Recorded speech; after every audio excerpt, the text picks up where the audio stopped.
everybody that season 2 is when we'll start doing guests. And also, I We're like recording. Oh, this is recording.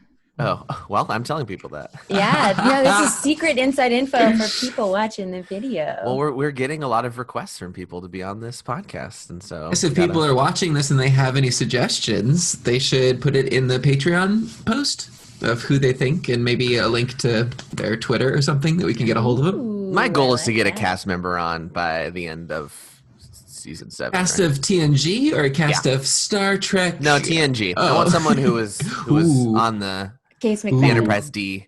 No. Yeah, let's get Gates. Hold on. Remind me Deanna Troy's name. Marina Sirtis. Circus? Look, I'm going to call Marina them what I Sirtis. call them. Brent Spiner?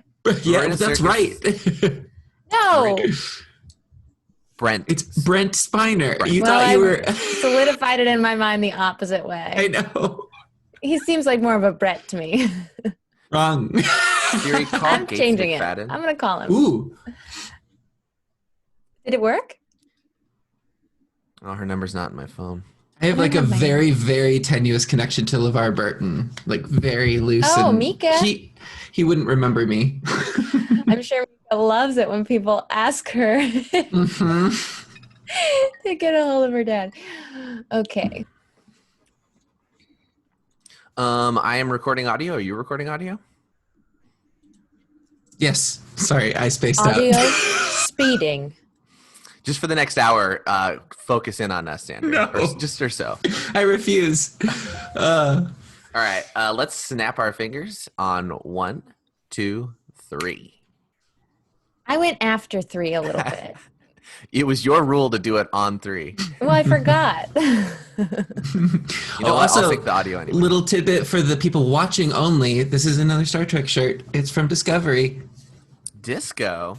Yeah, this is what they wear when they are training. Very. Anyway, Does it say disco on it in their It training does. montage? No, I mean, Yeah. I know it does on your shirt. I Yeah. haven't seen Discovery yet, so I don't know. it's like their like gym shirt, and disco is like it's like the airport code for the ship type of thing. Got it. Yeah. Well, it's better than Wesley, his ski outfit, right? Oh my His god! ski outfit is you can freaking see amazing. everything. Oh, that's not what I noticed about it. Also, if he's in a cold environment, his thought I face was is one. very exposed. Like, he's Yeah. only got the tops of his ears covered. Anyway, are we starting? I mean, no. I just wanted to get into That's it. the fake start. Let's get the official start. Yeah, what's the official stuff? I don't know With if a nice intro. I didn't even prep a nice intro for this one. Ooh, that's the best Hey. intro. What the fuck? You have one job. To come up with some type of A lot cool of jobs. How about I do the cold intro because this is Ooh. a female-centric Oh. planet. You're right. Love that call. Attention residents of Angel One. We're coming down to see what you're up to. Is that cool? Wow. Yeah. Ladies, we down? We landing? I don't know if Not we're going to deny allowed. my request. We're can just roleplay. feeble men that cannot comprehend what is happening right now. That's so true. Good point. Can we I get guess you I'll a do the pie or a podcast solo massage? today. Yeah. Yeah, could you guys please expose more chest hair or just chest skin? Okay, but I swear, and I'm pretty sure I speak for Jake on this. We've all had that shirt at one point or another in our Wait, lives. what? Yeah, I mean, That exact am I right, cosplay? guys? Yeah. Well, We've all had it. I mean, I've unbuttoned a shirt to the level Oh, that no, you can no. see all the business, but I don't know if Not I've a- ever had anything that low. A tasteful exposed nipple just to the side with What was the chest perplexing hair. is that Riker's nipple was fully camouflaged in the chest hair. It was on my great. definition. Was it a makeup choice? Is that, I don't know. Cold open complete. Welcome to Boldly Watch, the podcast where we explore awesome stuff. I guess that's what the intro we already had was for, but I'm going to do it my way, and I'm going to say, I'm Becca Scott. I'm Jake Michels. And I'm Xander Jeanneret. There we go. That's an intro, Jake. So Boom. cold open needs to be followed by someone saying that was the cold open. And now I'll just introduce to confirm. It's a segue, but it's You like get a it. cool segue. People like organization. I did have in the top of my organized notes that what if I came into this episode with I don't like how men are treated. I just started with a hot I take will on that. murder you. Okay, we all get it. This was such a weird episode. Well, Jake, do you want to do the episode synopsis before I explain why I Sure. feel so uncomfortable? Angel 1 is while Riker leads an away team to a female-dominated planet, a mysterious virus spreads among the Enterprise crew. Don't forget there was something about Romulans that we forgot to care about. Well, the Romulan aspect of it, which is that there's some battle cruisers that are spotted in the neutral zone, is kind of our timer for the episode, right? It's like our pressing moment we need to solve this quickly and get to more pressing matters. Which we always have, and this time they just really skimmed it.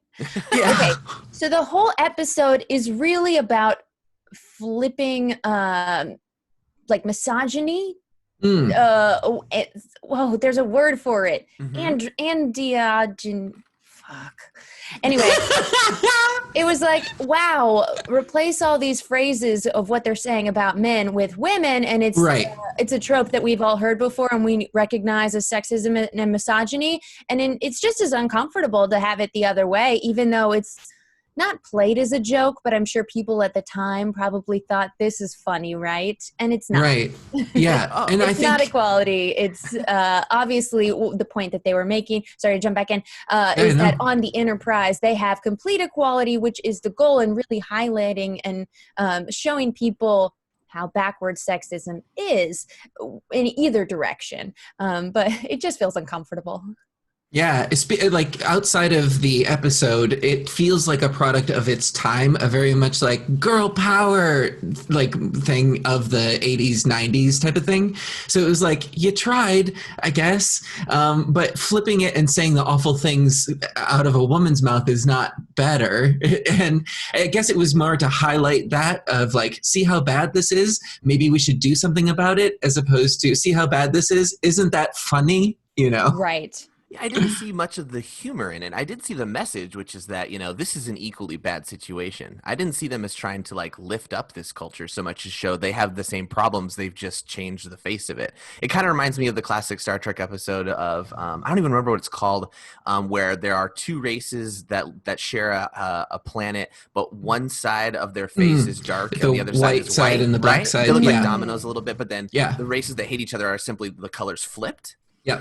Yeah. And right. Hit you over the head with the metaphor there. Well, for sure they do. But at least that was a little more veiled than it's just female humans that are just dominating male human. You know what I mean? Like it didn't feel like a different race altogether for me.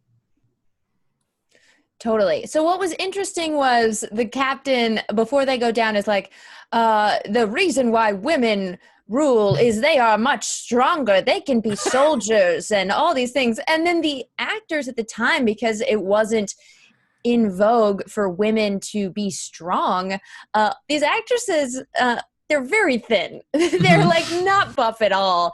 And they just cast like short male actors to be their male counterparts. And those women were pretty tall though. Yeah. Well, that was referenced several times, but if it were cast today, it would be, women who are bodybuilders, I assume. That's kind of like, so I had this thing of like, okay, here's what I pictured that they meant to do here. I think they could have shown it a little more. They didn't. They just kind of stood in the background and looked a little imposing, and their costumes didn't really show that off. Which their plastic fire sticks? Well, that's the thing, is the little fire sticks that they have, those little plastic wands. It's like, okay, that's their Give symbol them of power. real weapons if you're trying to actually make these women look powerful, not dinky little. And don't make them so slightly phallic. I mean, they need to be a little bit. They had fake little flames at the tip. I mean, maybe you're supposed to imagine it's like a cattle prod. Right. Then get a freaking cattle prod. Come on. I feel like they won that $2 at a craft store. game. Yeah, exactly. Yeah, and I feel like with the issues, they ran through central casting and they were like, just give us the tallest ones you got. And it was just like this lineup of just tall women, and they're like, that'll do. That'll do. Yeah, we don't have time. Our production schedule is really crunched. So to clarify what's going on, the Enterprise is looking after or looking for the survivors of the Odin, which was a freighter, I believe, that had not shown up for 7 years at its destination. There was a asteroid-related collision, I think they said. And correct me if I'm wrong, because I don't know astronomy that great, but aren't asteroids pretty slow moving? Therefore, it's kind of like the iceberg equivalent of space. Like they kind of slowly plowed into this thing. Well, it is like a freighter, Titanic so situation. it also could have been moving slowly, but yeah, they just kind of say whatever Then they they saw want. their due for like a day and a half. Yeah. They were Right? like, What do And we then do? 5 months in an escape pod. I mean, he can you referenced imagine? Ramsey tells us about this later, but Mm. sounds like hell. Sounds like absolute hell. And it takes 2 hours for the Enterprise to go that distance. What is this thing doing? This should be decommissioned. Get Yeah. that thing out of space. Mhm. So the crew of the Enterprise beams down, and they find this society that is dominated by women. And they make men second class, and the way they show that is by having them dressed in a little bit more open clothing, and also I make love them it. just kind of the servants around the palace. from And what we string see. around their junk. Right. It's very like medieval in a way of the cross guard, I think it's called. That's what you do with the ribbons that come up all the way up through the codpiece and things like that. So it was a legitimate like costume You say thing you to do. think that's what I it's like called, the but one you right know. under the butt. I think that's what it's called. I think It's that's what just I a do on harness. Sundays. Yeah. No, I think it was great and really at the time Star Trek is such a guy-based show. It was like to show something like this in Star Trek with the men having more of like an effeminate quality was really groundbreaking, Mhm. especially for the actor that they cast to play the main like servant. Trent. Trent. What a manservant name too. Trent. Right? Yeah. I need to get a Trent. Trent. No offense to any listeners named Trent, but that's Right. the way it goes. But this is how we will always think of people with your name if you comment. Right. It's the way they say and- it too. They say it with contempt. It's just Yeah. The moment I thought that they were trying to be humorous, maybe not, but when Trent goes and they're like talking about perfume, which comes up later having Right. to do with the virus on the ship, scents, I guess is the theme there. But the perfume that Trent sprays on himself after he goes to get them is like it's such an It's a effeminate full-on moment. Z formation, like Ooh, yeah. snap. Yeah. It was a cute little bit, but I don't know if like people thought it was funny at the time. Yeah, like It's so weird. This episode was really weird for me. It I'm was. not into it because I'm a hardcore feminist, and to me, feminism is the fight for equality for women. So this is like right. painful idea of what someone who's very much against the feminist effort would be like. See. But this isn't One- feminism, right? Because you're right. Feminism Exactly. is about equality. This is the word you're looking for earlier was misandry, I think. or Misandry. Thank you. Sandry, I'm right. And so yeah, they're just showing another sexist world, and I think they've been trying to do this in a lot of versions of the first season here, where they're trying to flip norms on their head to show they're unequal in any context. Yes. One of the things that I did want to highlight, though, and while I agree with you, like 100% for most of the cases, one of the things in this rewatching that sort of surprised me was the highlighting of gaslighting, which we don't really see that often in media.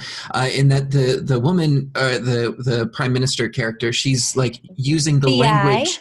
Yeah. Beata, that's it. Beata. Also, head mistress. Mistress Beata. She was using the language of sort of like, well, you're making me feel bad about this and you're doing this and it's because of your incompetence as a man that this is happening. And I feel like something like that doesn't really get highlighted a whole lot now because it's so close to what actually happens. And I think they were unintentionally shedding some light on some techniques that they were using at the time. Interesting. Yeah. I thought in this section it was pretty interesting with that poor baby Trent. He gets shut down and she's talking mad trash on all men. Like what would you guys feel like to be a man on this planet? It'd be awful. But something I was thinking about is she's saying that like men are physically weak and inferior. And then it kind of feels like a joke because of like male domination historically has come through the ability of men to physically overpower women and being physically larger and therefore stronger. And that has been like the basis for domination in all realms. And anyway, that's why I like casting women who are like model-esque, but not strong per se in my vision of the word. I just remember these women feels silly. being pretty athletic looking. I don't know. Maybe we're remembering differently. Are they not? Are they not? They're like They were I mean, Sports athletic Illustrated. like runners, not Yeah. like Okay. lifters. Yeah, I Still not strong enough for the average man. Like probably even Trent would be able to, hold her down because just like I'm this. This The is muscle why mass. just like the way muscles are structured. right. I would assume they kind of had evolved because this culture had been around for so long. They kind of had somewhat evolved into like having stronger women and weaker men just because of the roles that they were put into for so many years or something. But you're right. That wasn't painfully obvious, or nor was it shown. It was just simply stated because they wanted to get to it. And another perplexing thing about that dichotomy is that when Beata, what's her name? Beata. When she was with Riker alone, she puts on a very dress-like look and becomes pretty feminine very quickly. Well, I mean, I wouldn't say very feminine very quickly. There's like a line that gets written in that scene, but like in terms of how she kind of presents herself, it becomes feminine, don't you think? That brings up an interesting point, which is that this depiction of female power is women exhibiting male power. Yes. And it's through the male gaze as well. Yeah. Mm-hmm. And even Picard says it. He says something about because there was an objection that Riker put on, and he said something about this objection doesn't have to do anything with the fact that Beata is a woman, does it? And an attractive one at that. He even mentions that. He says that to Troy and to Yar. Oh, does he? Okay. He's changing into the sexy outfit, and he's like, "Oh, does this bother you because I'm going to go meet Beata, who's an attractive woman?" And I don't know what they're trying to convey with the look they give each other. Like, can you give me a break? Or like, maybe. I don't know what they're saying. I don't know what that was supposed to be. And then in the next scene, Beata says something that doesn't make any sense if this was the way that their culture had developed. She says, she says they should go on without you to find the party that needs to be rescued from the freighter. And he says, I need to go. And she says, are you suggesting that your Lieutenant Yar and Troy can't do the search without the help of a man? That wouldn't be a thought that occurs. Right. That is someone from our universe putting those lines into that alien's mouth. Yeah, exactly. Yeah, it was a weird dynamic. But I also wrote in my notes, Riker horny on Maine. Horny on Maine again. Always so horny on Maine. Just full on abandoned the mission altogether for some Aquanet. I mean, Jesus Christ. Now, to be fair, this is Star Trek diplomacy, right? Yeah. But I get it. I've been in an isolation pod for a couple of months too. You just jump at whatever's on the first away mission. But yikes! Oh, there were some interesting writing choices in here. Like even when they first arrived at the council and they asked, are the survivors here? And they respond, "I'm not prepared to say." Like the whole audience is like, "Okay, so they are. Okay, they're here." Okay. Yeah, that was not coy at all. Well, I like that they were not lying. Yeah, that's true. It was a rule of their society but that they hid nothing. You don't lie. You just give obfuscating comments. Can we go back to the beginning and back on the ship stuff? Yes. Should we talk ship stuff? The B-plot. So B-plot, Wesley has a friend. He finally has a friend his own age. That's what you noticed? They're frolicking around. They're wearing cute little snowsuits made of tinfoil. And I want that outfit to go skiing. I feel so bad for Will Wheaton, the actor in that suit, because you can tell how tight those pants are and how uncomfortable the one piece is. And he's trying to pull it to be a little looser the whole time he's on screen. Oh, and you feel I didn't so bad notice. for him. I thought it looked good. I was like, give me one of those. It looks really cool, but it was tight. Cool and relative. I mean, Becca, if you take that skiing, you will not only suffer from frostbite, you will also get rash. Sunburn. Yeah. Plus, that's true. That's you're reflecting the sun from the snow into your face with tinfoil. Really good point. Yeah, it looks like one of those things that sunbathers would hold. Yeah. You would go down one hill and come back just covered red and. So Wesley goes into the holodeck and they have a ski lesson, and then they come out having exposed themselves to a virus in the holodeck. I never got where it came from. Either. But it does have a slight scent of some sort of female Klingon pheromone.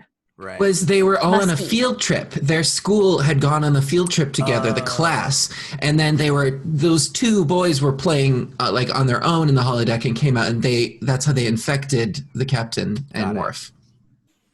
Got it. Field trips are cool. Holodeck creating viruses. Can we talk a little bit about, okay, we are recording in the time of coronavirus. So, of course, any episode with a virus is like, ooh, wow. It's less fresh than some of the first episodes where we came in contact with this. We're not socially distanced from this plot. So where does a virus start on a ship that is a closed circle? Wait, you know? What were you doing when we were just talking a second ago? Were you reading your notes? So they were. I'm so sorry. We literally addressed this thing you're just talking about. The kids went on a field trip. This. No. Delete this. No. But did you talk about the closed loop? No. Okay, you're right. You're on the right path. Where it came from, that's what matters. In this context, it's the kids went on a field trip. They brought back the virus. So that's where it came from. But then it did get in a closed loop on the ship. And what made me nostalgic and cry was seeing a doctor competently go through the steps of, okay, let's see if this is how this is passed and what we should do. So you're 100% right, Becca. Yes. Wait, no, listen, what I'm saying is that it doesn't make sense that the holodeck is artificial material that is already on the ship. So where do you create a new virus based on just the physical structure, atomic structure of what's in the holodeck? You know, you would need a foreign... you mean to where is the virus being created on the holodeck? Becca, what Xander was mentioning was that they had mentioned in exposition that the students had gone on a field trip. The field trip was off ship. Yes. I thought the field trip was into the holodeck. It wasn't made very clear. It was not clear. It was like an offhanded comment. Yeah. Great. They were like, on our last stop at planet blah, blah, blah. Oh, No, I it was a thought that they throwaway were line. revisiting the place. I see. Yeah. Legitimate questions all around. It was very confusing. Yeah, it wasn't a throwaway line. It was just a line they said really quickly and then moved past, and you don't realize it's important until later.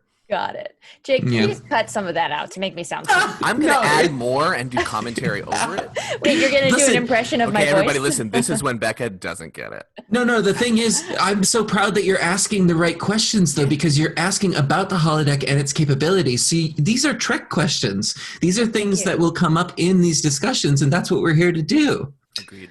Well, going back to the plot, B-plot ship, Dr. Crusher is my favorite part of this episode. Yes. How does she do this? We learned that there are 900 people on the ship because 300 of them eventually get infected, and then Geordi says that's a third of the ship. So she has seen 300 patients in this one day, and then by the end, she's able to inoculate all 900. Well, she does have a large medical staff, and she is the head of a department that is taking care of all of this. But they replicate stuff so quick now, right? It is still very impressive. She's amazing. And like a lot of the criticism that I've heard with this is like, why doesn't she get infected? She's going around like talking to everybody. She smells the thing. And my counter is she probably was infected. And this is the doctor just working through, like, you got to push through it. And she's probably used to. She should have like started showing some side effects after seeing Picard. Yeah. It would have been great to see her trying to get up out of bed to do these things and almost being unable to, right? And persevering. Right. And sometimes there was the moment of discovery with Picard where, oh, it's the smell. I get it now. I know how to make it. But then we didn't get any more of like the how. Think about how difficult it is to come up with the vaccine right now for this coronavirus we're dealing with. And for her to have 42 minutes to make it is like, come on. One woman who's head of medical, like treats patients and also is a researcher for vaccines. I know it's the future, but this is impressive. I feel like this is making a vaccine for a like alien virus is probably something every doctor has to go through in medical school for Starfleet, though, right? Because they probably have to do this all the time. True. This is one of the many instances where science is magic in this world, in that it's the timer, like you were mentioning before, it's the stakes that are heightening up, and eventually we know that technology will be able to fix, or science will be able to fix something with some technobabble or whatever, or it won't. But how it comes about, it's all like people weren't as aware of creating either viruses or inoculations or vaccines even back in the day. So even those words seemed like technobabble. You know what I mean? It's also the B plot, and they tend to kind of speed through things in the B plot a little bit just to make sure that you're like, this is happening anyway. But I want it noted that Jean-Luc Picard needed to have his hairy chest shown in this scene as well. Riker could not have all of the hairy chest glory. He was a shivery boy, Picard. He was He really was. He was shivers. acting. So Yeah, sick. yeah. Acting. Geordi takes the captain's chair really briefly. I wrote that down, and then my autocorrect changed it to Georgie takes the captain's chair. That was nice. I don't think Geordi ever is in charge of the ship very often. It's funny because you have to go so far down on the chain of command to get to where Geordi would be in charge, and this is one of those scenarios. And he moves over to engineering eventually, right? Too. So like he never would be on the bridge to do so. Well, he would, as head of engineering, he would still be in the lineup if like all of the other command staff is sick or gone for some reason. Now, why didn't Geordi get sick? Maybe he's immune because he did eventually, right? He did. That's true. Just that it took longer. Yeah. After he heard that Klingon sneeze. So this is a sidebar real quick. I watch everything now with subtitles on, whether it's in English or not. And these subtitles, they made a distinct subtitle that said Klingon sneeze whenever Worf was doing this Klingon sneeze. Yeah. And I was like, that warranted a separate subtitle. You know why I think it did? Oh, go ahead, Becca. I wrote down, what is a Klingon sneeze? And then later I came back and wrote, oh, I see. So here's my theory on this. Because the hearing impaired probably don't hear the difference, but if you guys listen to the audio, there is reverb that they put on his cough. And so you can hear it almost echoing as if you could hear it through the Enterprise. Right. Throughout the ship. I just thought it was interesting to describe it not as like a large sneeze or echoing sneeze, but this is very much a Klingon sneeze, you know. Standard one of Klingon those. sneeze. But back on the planet, Riker does a little bit of diplomacy, and that involves kissing on a bed. I don't know if you guys noticed this, but my directorial brain got really excited about a lot of the camera work in this episode. Did you guys notice the camera work at all, or was it just me? I noticed, like, as an actor in that situation, like, you really got to make up for a long time for them to nail this forward dolly move. Yes. Or that's like exactly kind of a mini jib shot over the bed. There's a lot of dolly moves. So there's that one shot where they're in bed, and then we see it from the angle of them kissing, and then they get interrupted by the alert, and the camera pans all the way down to a new perspective, but it's all in the same shot of just seeing her answering the call. And I was like, they're doing a lot of dynamic stuff in here. If you see it on the Enterprise too, there's a ton of dolly movement in this episode. It's very different. Yeah. Yeah. I think they were still trying to find their style too of what does this show look like? It's not original series, but it's not quite, Buffy or something like that or Friends. So where's that balance? And there was a lot of artistic choices. One of the compliments that I will give to this actress who played Beata though, during one of these camera shots, I call them soap takes of just silence of like, I've revealed something and now we wait till commercial break. She had a really good moment where she got some information and did some great like eye acting of like taking that information in, processing it, giving like a response look, all in this non-dialogue sequence that I really was like, good job. Yeah, she had a really difficult role because we hate her. Inherently. Whether it's our programmed sort of like programmed oppression of women or just this reversal that feels so dirty if a man were saying these words, that it's a hard thing to play. And I noticed those moments as well. I find her to be like a likable antagonist, like in a way, because I felt sorry for her conditioning or like, her cultural programming a little bit. This is really interesting because we're coming from a place of consuming media as cisgendered men. We've been catered to of this sort of likable ruffian boss character, whereas, and we see that in this character because it's coded like a man type of thing. Mm-hmm. So it's interesting to see what she comes off as from different perspectives. They did write some elements of her character from a female perspective, that she will listen when there is the execution scene. No, it's true. She lets Riker speak, and then she convenes, pauses the trial in order to discuss what he said and is taking it into account, which is like the ability to listen. Not that I exhibit it well, but she does more than other leaders we've seen on other planets.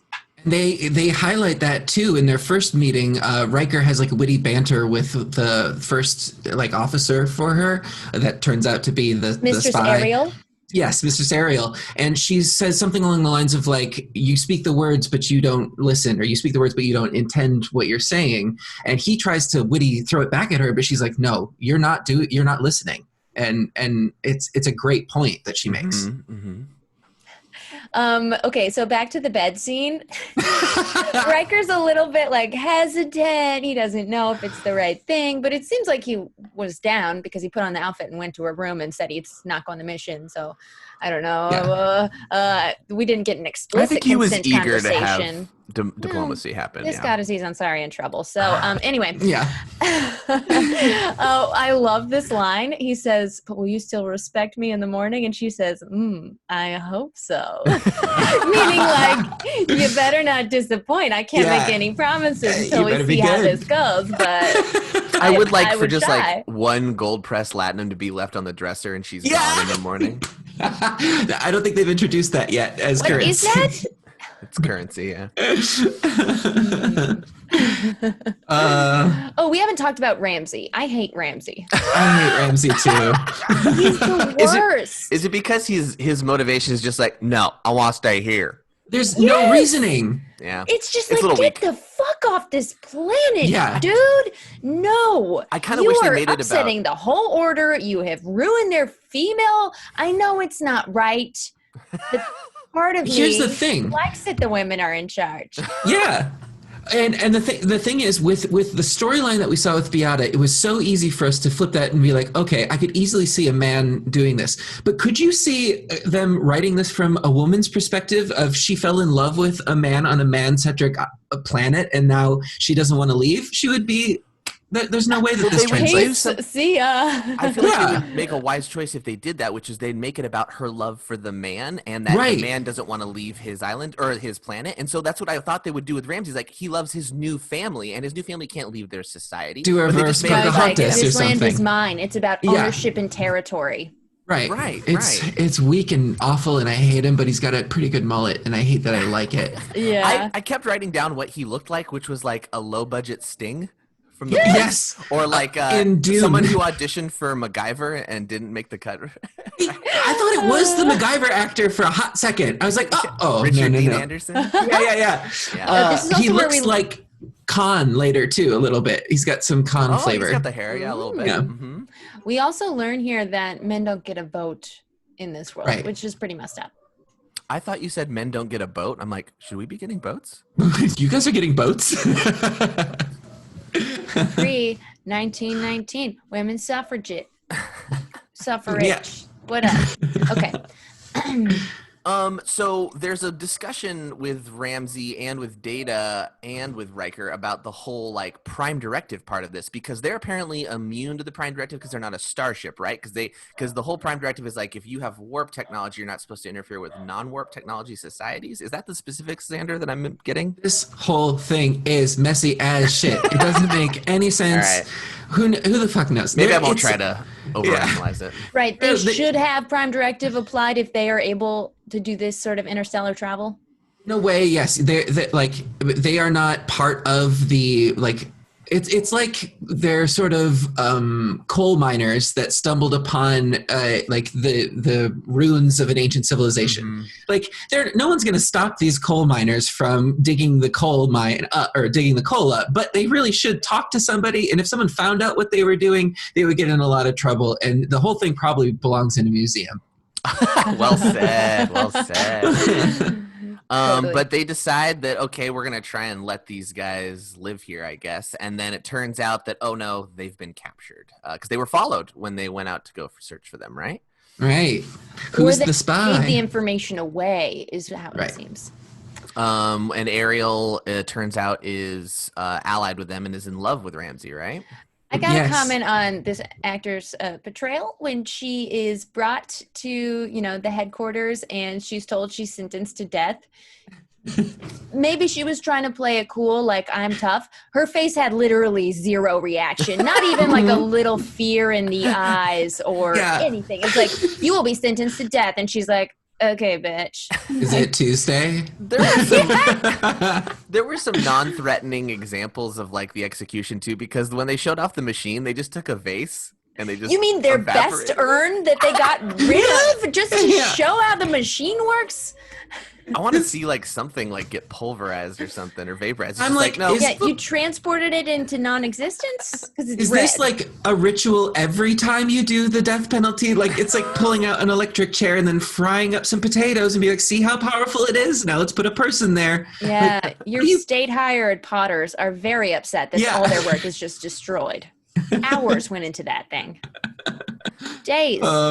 Does it always look like to you that Trent's about to do like some acrobatics, like a backflip or something Yes, like that? please. I I just think it's a assumed- gymnast. I think it's the outfit, which looks like a gymnast outfit, and he also looks pretty like toned and ripped. So I just feel like he could easily walk on his hands as much as he walks on his feet. Totally. I wouldn't be surprised if that was like a suit actor or a creature actor or something like that, because especially with his height, if you're doing, again, a casting call, you're looking for guys that are a specific height. You might, especially at the time, there's not a whole lot of diversity in these casting calls. So I'm sure it might be like, I could look up on IMDb, but I'm not. I did. His name's Leonard Crowfoot. Of course Great it is. name. Great name. I'm not sure in terms of his character actor or anything like Oh. that. Well, But- he made a strong character choice, which is Yeah. to enter a room with his hands on his hips every time. It's a stance of power.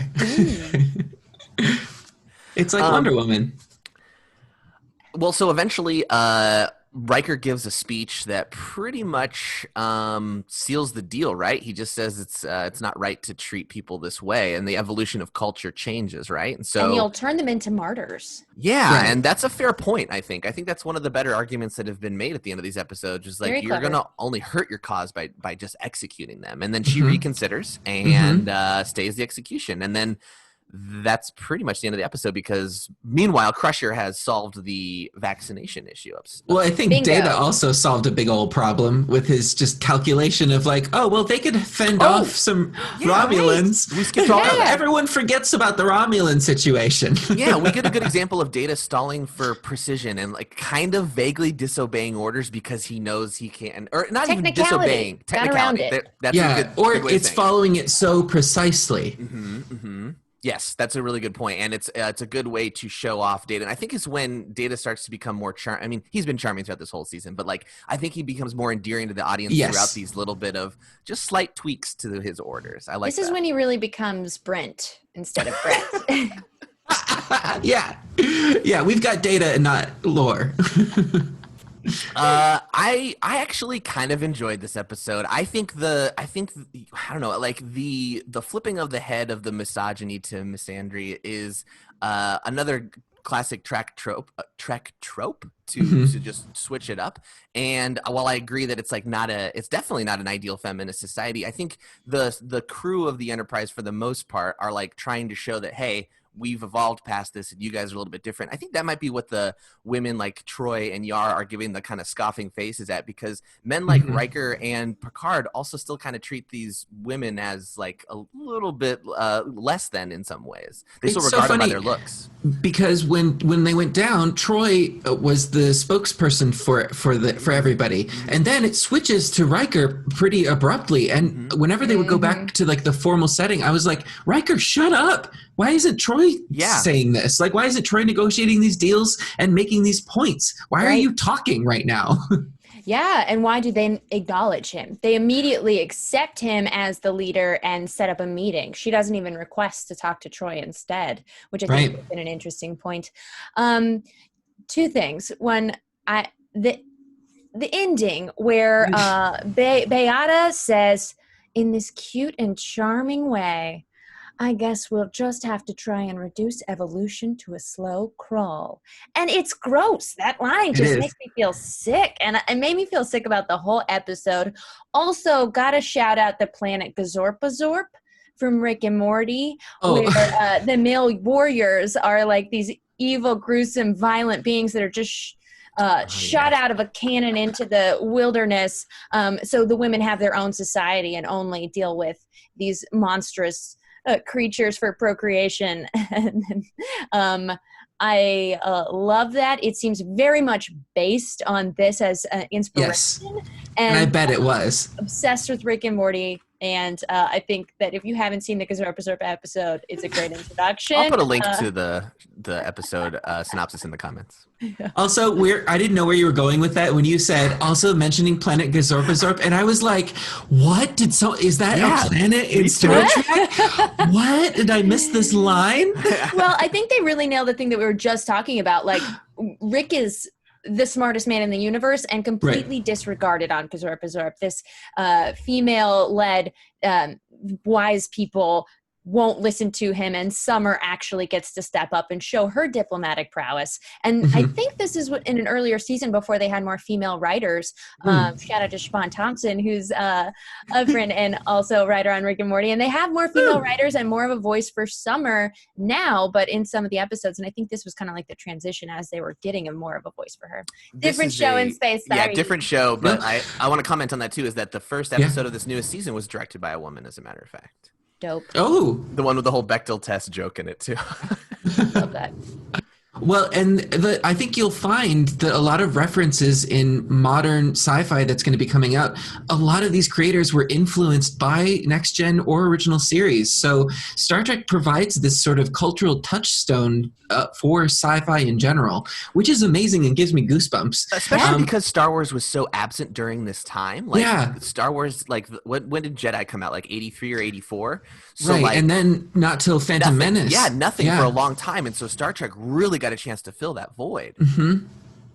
For a lot of impressionable young sci-fi fans. Us included. Well, that was Angel 1. And next week, we're going to visit one of the really interesting episodes, 11001001. I'm excited for this. Of the episode. While a group of technologically advanced aliens board the Enterprise to update the ship's computer, Riker discovers just how real a holodeck character can be. Just how horny you can get on Maine. I was going to say, we've had like 3 solid Riker's horny episodes, and this will be another one, as I recall. From some clips I've seen, there's more to come. Well said. No pun intended. And I don't know. I've been really sick lately. I don't know if I'm able to engage. Riker, could you? Engage. See you next time. Why did Troy do it? Yeah. Damn. All right, I'm stopping recording. I guess I am too.